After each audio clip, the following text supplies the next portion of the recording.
I need to clean my Google Drive. 0, 1, 0, 1, 0, 0, 0. I'm running out of space. I've always had the free plan with only 15 gigabytes. I know it's not a lot to upgrade that annually, but I don't wanna. Oh, but anytime Thomas releases a new toy, I gotta buy it. You know, glory to Thomas and Friends and Mattel and also Bachmann. You know I'm gonna day one buy Flying Scotsman and Diesel 10. I mean, come on, it's Flying Scotsman and Diesel 10. Anyways, let me take you back to the glorious year 2018. Don't you frickin' hate it when you grab a Mountain Dew Ice instead of a regular Mountain Dew? This was the year I got my second phone, a Google Pixel 2. So this is where my backup of photos and videos start, which I think is fairly fitting. It was a pretty formative year for me, and I think if I had archives of anywhere further back, I would not like that at all. I was really into Bachmann Thomas at this time, and I had been fully since about 2015. This was kind of a rough period in life to be into Bachmann trains, and also model trains in general, because 1, I was a penniless teenager, and 2, I didn't even have a debit card to buy stuff online with. Unless you go to a model train store or something like that, it's pretty hard to find models. I had to trade the cash I had for gift cards, or of course, wait for Christmas or my birthday. Oh yeah, I used to be a Bachmann user, by the way. This is why my name is BlainesModels. I had what is considered model trains, I guess. If you can consider the Thomas range remotely even close to real models. I don't know, that's kinda up to debate, but like, they go on the same rails, so like, whatever. At this point in my life, I pretty much exclusively made remakes, because that's what you do when you're a kid on Thomas YouTube. That year, I turned 15. Look at all this that I got for my birthday that year. And James, too. Did I mention I was 15 years old? That was 1 year away from driving a car. I sometimes forget I'm a little different. Okay, what else was I up to that year? Well, I like to draw, I think. I got really into SpongeBob again, and from that I built a Krusty Krab out of cardboard and paper that I'd use for sets. And that's still around today. Just in, not as good of shape. Oh, I was really into this anime thing called Love Live, but we're not gonna talk about that. I also went on a DC trip as a part of my 8th grade year in May. I have a bunch of photos of Take and Play and Ertl Goldrail Thomases around DC. Also, this was a school trip. I totally embarrassed myself by doing that. But I didn't have body positivity back then, or the confidence to ask someone to even take a picture of me, but I still wanted my personalized photos of the experience. So Thomas sufficed. Plus, it meant I could post it on Thomas Twitter. Okay, whatever you do, don't pity me, because I was pretty insufferable at this point. Hello. This is Blaine's Trains Models. I was 15 and in middle school. I know a lot of people hear that and go, oh, don't worry, everyone was awkward and regrets middle school. Which, yeah, but no, I like Thomas the Tank Engine and girl animes. It was like sticking 2 sticks in both wheels of an already rusty bicycle that was headed straight towards a steep ravine. Okay, what else did I do? Oh yeah, my family also moved houses that summer. But during this move, something was given to me. Or rather, given back. Remember how I said I got fully into Bachmann in 2015? Well, before that, my main thing was Wooden Railway. And I've alluded to this once, but one time I forgot to pick up my room. I was either 11 or 12 and had went to my grandparents' house for a couple of nights, completely forgetting that our house was being cleaned while I was gone. And, welp, my room was unvacuumable due to a wooden train set that was taking up all the floor space. Yeah, a call was made and they weren't too happy with this. You know how parents will joke and threaten to kill all your toys? Dude, they killed all my toys. So now that my TWR collection was reduced to ashes, later that year I got into Bachmann Thomas and began growing my collection beyond just a Duck, Henry, and James.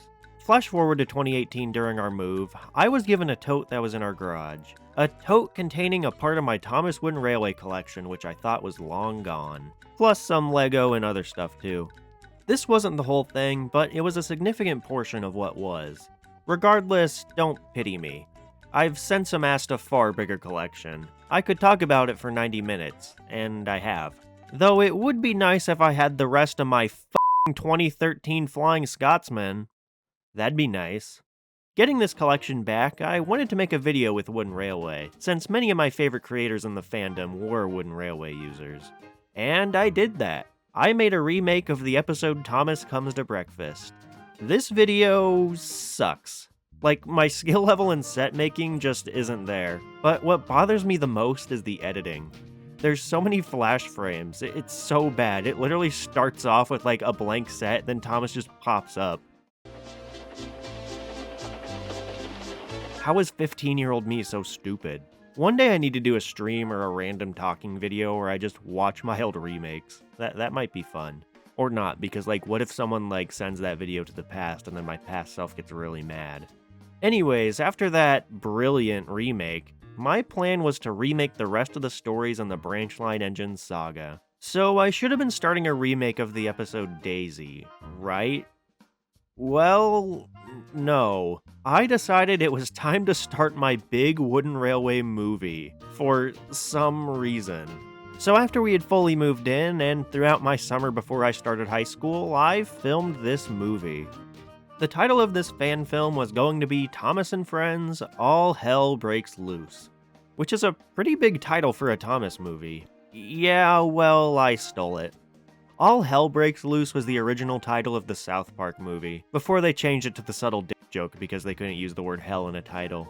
I mean, this isn't the most egregious steal. It was an unused title for a movie, but nevertheless, it's a pretty wild title for a movie being filmed with Thomas Wooden Railway. And, looking back, that title just did not reflect the film at all.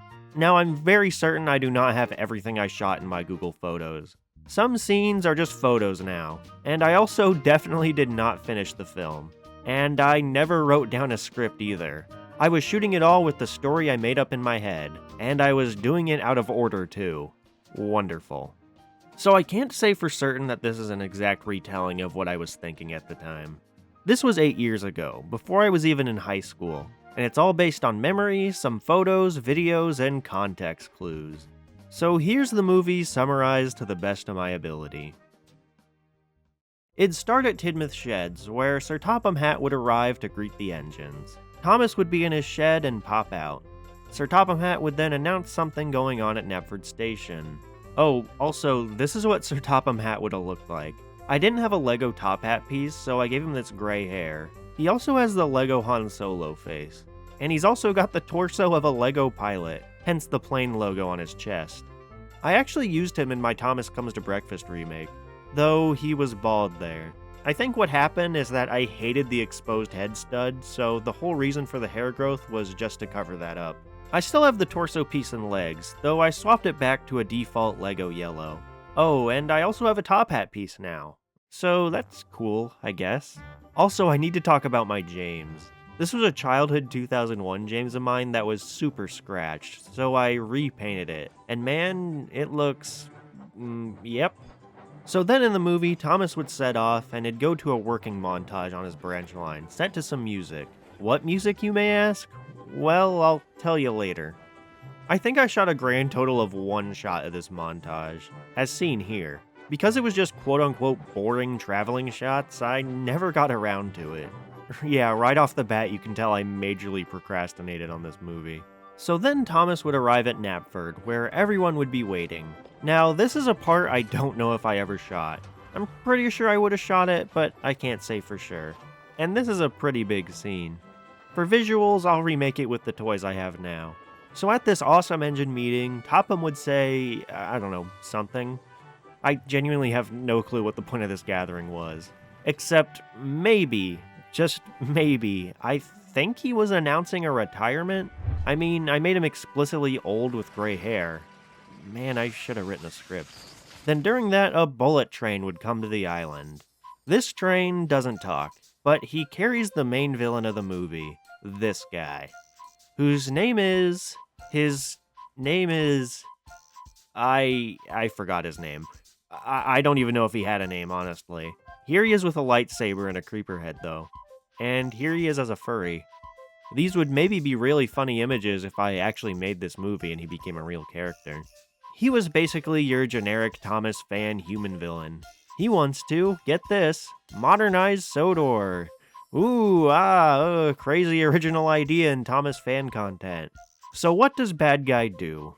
Well, he creates a challenge. He puts a coach on the mainland that Thomas and Percy have to find and bring back in like 3 days' time. That kinda simplifies it. I don't remember why he's able to do this. I think maybe he was like a railway board guy or something. I don't know. I seriously forget his whole background in this world. He just owns a bullet train and can tell Topham what to do. So Thomas and Percy have to find this coach and return it to Sodor to prove that the railway can still run on steam engines. I believe Thomas and Percy are chosen because they are the small engines, and it'd be a little engines can do big things moral.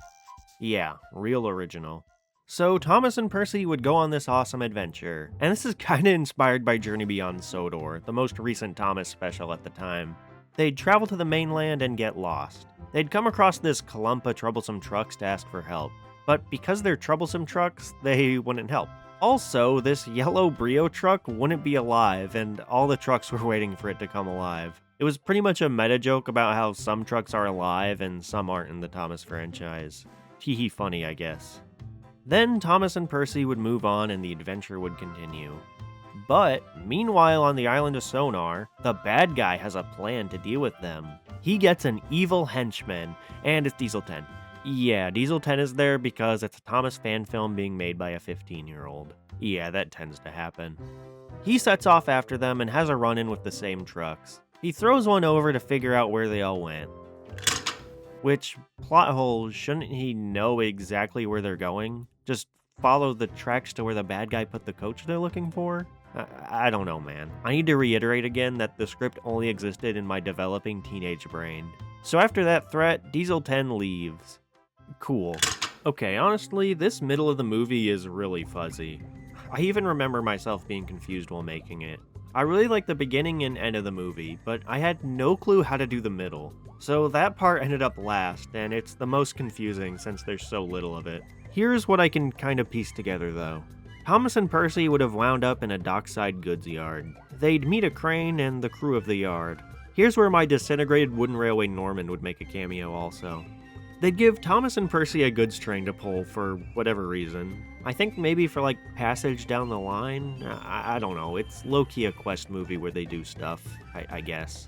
Okay, wait, I have this other photo of the train they'd pull, and it's in the same car, but it reveals there's this white cotton inside. Is this supposed to be cocaine? Was I gonna have Thomas and Percy be drug mules for a part of this movie? That's kinda awesome.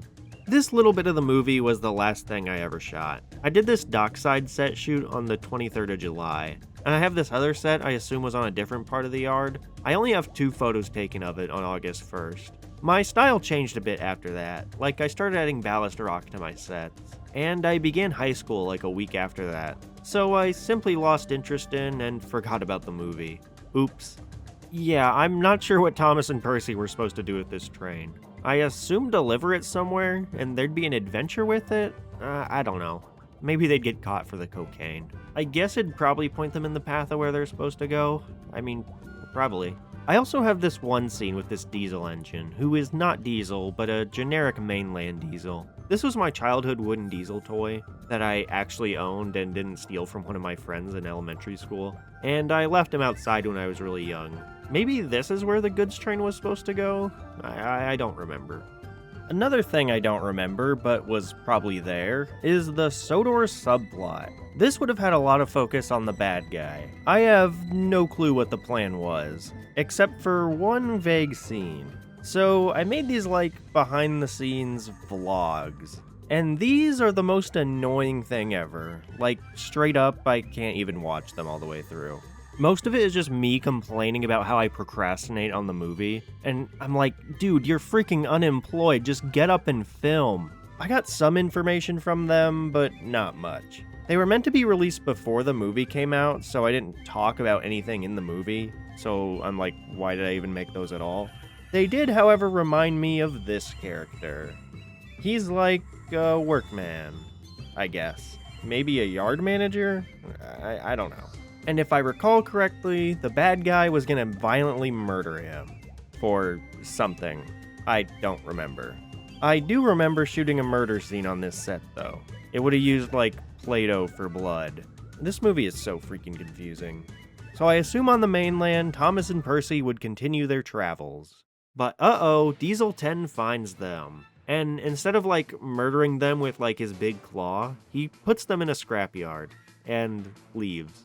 That's it on Diesel 10. I had no plans for him for the rest of the movie. He just gets away with that, like, scot-free. That's great. Thomas and Percy are put on this concrete slab, and they probably would talk about their feelings or something and would be scared. And then they'd get hoisted off to the melting chamber. Yeah, they have that. Also, I have a shot of the withered Diesel on the scrapyard set. Maybe that was a part of the scrapyard? I don't know, man. So they're in the iconic melting chamber about to get melted down. Down to molten steel, I guess? I don't know. I don't think 15-year-old me knew how trains got scrapped. So then they'd begin to, like, swell with heat, maybe? I don't know. And during this, they'd realize that they failed and that little engines can't do big things. Until, out the window, they see the coach that they were searching for. And in their last moments before death, they realize that little engines can do big things. So, does this sound familiar to you? Let me remind you of something I said earlier in this video when I was talking about 2018 me. I got really into SpongeBob again. Yeah, so this movie has the same plot as the SpongeBob movie. Two friends who are considered childlike go on a big adventure to find something a bad guy who wants to take over hid away. Bad guy hires someone scary to go after them and try and stop them. There's wacky characters who are rude to the main characters, and then they get frightened by the big scary guy later on, capped with a climactic event where the best friends burn to the point of death while realizing they did make it. Yeah. And this was 100% intentional. I was 15, I had no clue how to write a good story. It's way easier to just steal one and apply different characters to it. I mean, that's what original storytelling is all about, right? Oh, also, remember the music I wanted to use for Thomas's montage in the beginning? Welp, I wanted to use the exact same music from SpongeBob's montage in the beginning of the SpongeBob movie. I'm trying to find the SpongeBob movie soundtrack from, like, the intro part where he's, like, in his morning, he's, like, brushes his eyes. Oh, and these SpongeBob movie parallels just made me remember something I did shoot. Diesel 10 did not get away scot-free. Diesel 10 would be about to murder Thomas and Percy with his claw. But then he's grabbed by what's supposed to be like the scrapyard grabber from Stepney Gets Lost. Above him was a huge grabber, which is essentially a bigger claw. You know, like the bigger boot moment in the Sponge movie. Bigger boot! Wait, Pat! So yeah, I made the f***ing grabber the Cyclops. That's awesome. Alright, so I didn't do the Tear of the Goofy Goober, but somehow the melting machine breaks and blows up. Yeah, it blows up. Oh, also I never shot the interior of the melting chamber where they die. I think I probably would have ripped off their wooden faces, so good thing procrastination prevented me from destroying my 2013 Thomas and Percy. When the machine blows up, it perfectly launches Thomas and Percy back onto the rails. Sure, whatever. Thomas and Percy couple up to the coach, but they have to get back to the island of Soda quick. So, luckily, there's a jet engine there. Yeah, it's just there.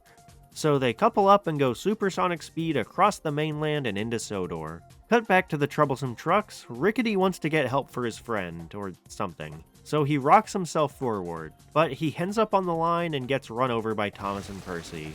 Because funny. So Thomas and Percy would glide into Knapford Station, right as bad guy is about to do whatever it is he was trying to accomplish. Now, I only have photos from this part at Knapford, but I think the bad guy, like, takes the deed to the railway or something. Then he sets off in his bullet train.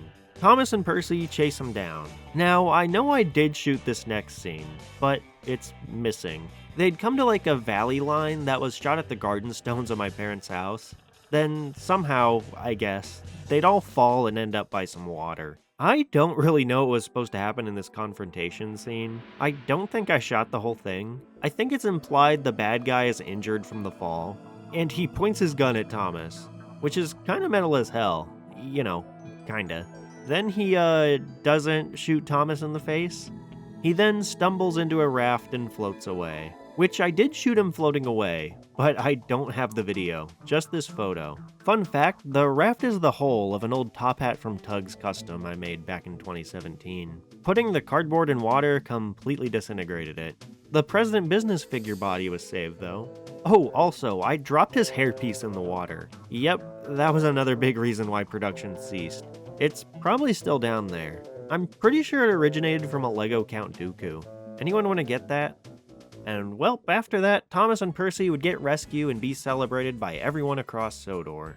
I don't really remember how this movie actually ended, but I have to assume based on the context of everything else that it ends with Thomas getting promoted to manager in Knapford Station. Then he jumps up in the air and it freeze frames on him, then Ocean Man by Ween plays. Oh hey, remember the troublesome trucks? Well, there'd be a post-credit scene where it's revealed the yellow truck now has a face. I don't know what effect this subplot had on the plot at all. And that was the Thomas fan film I never made. I did have some ideas for a sequel series after it. I think it was going to introduce this dude that's a Tony Stark head on the same body. I think it was gonna literally be like Tony Stark on Sodor, because I got really into Marvel that summer too. But I never got around to it due to the fact I didn't finish the movie. And to be honest, as bad as this would have been, I still wish I did finish it. It probably would have been pretty bad, not gotten a lot of views, and those who did watch it would probably catch on that it was a SpongeBob movie ripoff. But so what? I was 15. Something I wish I had a grasp on then that I do now is that the worst kind of film you'll make is the one you don't finish.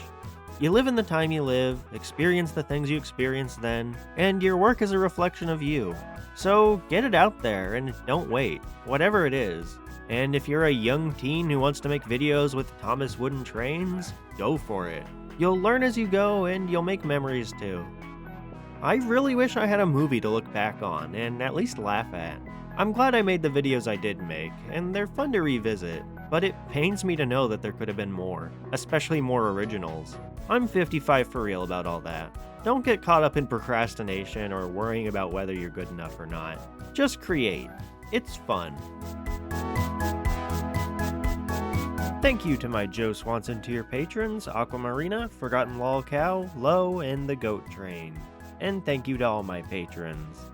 This concept of talking about an unreleased project is something I've actually had on my mind for doing for quite a while. I have been making Thomas videos since I was about 11 years old, so I have a lot of videos that never got made.